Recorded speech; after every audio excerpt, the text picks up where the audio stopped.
সকল অনলাইন বন্ধু এবং ভক্তদের নমস্কার, শুভেচ্ছা, স্বাগতম। আজকে যে বিষয়টা নিয়ে কথা বলবো সেটা হচ্ছে আমরা সত্য ত্রেতা দাপর কলি। এক এক যুগে এক এক রকম ভজনের বন্দোবস্ত ছিল এবং ধারা বিবরণী ছিল, নিয়মকানুন কিন্তু ভিন্ন ভিন্ন ছিল। সত্যযুগে ছিল ধ্যান, ত্রেতা যুগে যজ্ঞাদি, দাপরে পূজা অর্চনা, আর এই কলিযুগে মানুষের সময় কম থাকবে, অর্থের লালসা থাকবে, কামনা বাসনা অনেক বেশি থাকবে। তাই ভগবান চিন্তা করলেন যে কলিহত জীবের গতি কি হবে, কি করে এরা উদ্ধার হবে, সহজ একটা রাস্তা বের করে দেওয়ার জন্য উনি চিন্তা ভাবনা করলেন এবং সেটাই করে দিলেন। আশা করি পুরো ভিডিওটা দর্শন করবেন। কেন বলছি যে কলিযুগের জীব মানব কৃষ্ণ নাম হরিনাম করতে করতে খোল করতাল বাজিয়ে নরকে চলে যাবে। যদি ভালো লাগে তাহলে একটু লাইক, কমেন্ট এবং সাবস্ক্রাইবটা করে যাবেন। আসুন আমরা সেই কথাগুলো আমরা শুনে নিই। অর্থাৎ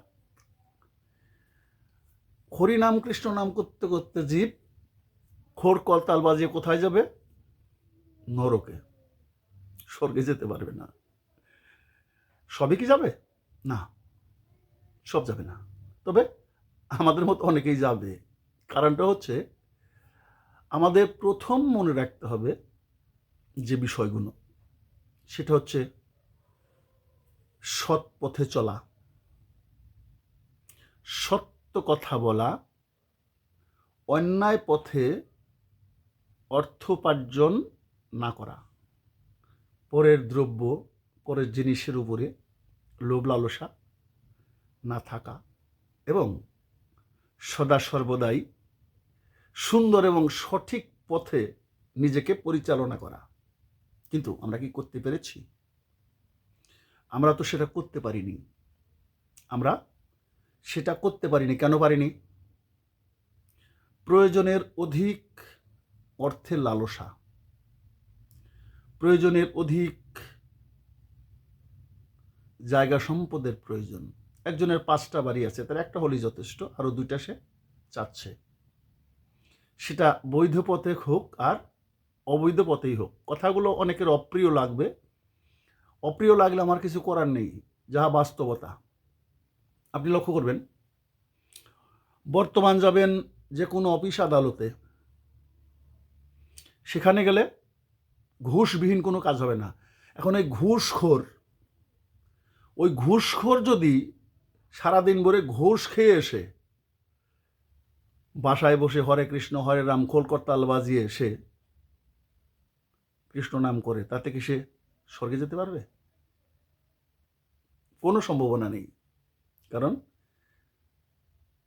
আগে ভগবান বলেছেন, আগে সঠিক পথে চলো, অন্যের ক্ষতি করো না এবং অবৈধ পথে অর্থোপার্জন করো না। দেখুন বর্তমানে যে অবস্থাটা, আজকে অনেকেই দেখেছেন 1300 টাকার এলপিজি গ্যাসের দাম 2300 টাকা, অর্থাৎ দ্বিগুণের কাছাকাছি।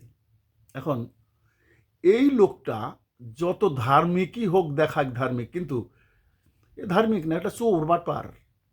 সে কখনোই ভালো জায়গায় মৃত্যুর পরে স্বর্গ নরক যেখানেই থাক, ও নরক ছাড়া খেলকর্তাল যতই বাজাক, যতই ধর্ম করুক, কোনো কাজে আসবে না, কোনো কাজেই আসবে না।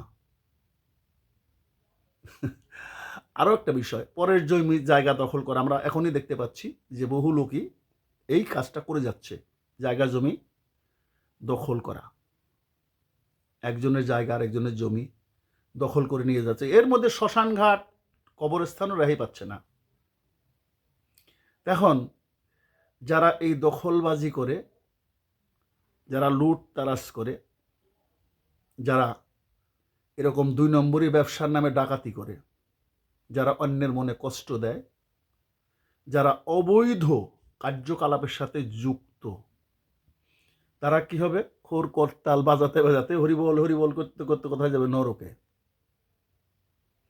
খোল করতাল বাজাতে নরকে চলে যাবে, যতই হরিনাম করুক। স্বর্গে যাওয়ার কোনো রকম কোনো সম্ভাবনা নেই, আমাদের গ্রন্থ সেটাই বলে। এবং মহাসাধক লালন ফকির বলে গেছেন, সত্য বল সুপথে চলো রে আমার মন, সত্য সুপথ না চিনিলে পাবি না তার দর্শন। কাজেই কদিনের জীবন, আপনি অনেকগুলো টাকা ব্যাংকে রেখে যাবেন, নিয়ে যেতে পারবেন না কিছু, সবই তো রেখেই যেতে হবে। তাহলে কেন এই যে অন্যায় পথে উপার্জন করলেন, এবং এই অন্যায় পথে উপার্জন করলে লাস্টে কী হবে? মৃত্যুর সময়, মৃত্যুর আগ মুহূর্তে যখন শরীর চলবে না, তখন আর দুঃখের শেষ থাকবে না। কেন? তখন মনে মনে চিন্তা হবে, এত অর্থ উপার্জন করলাম অন্যায় পথে, অবৈধ পথে, কিন্তু আমার তো মৃত্যু সন্নিকটে, এই অপরাধের তো ক্ষমা হবে না।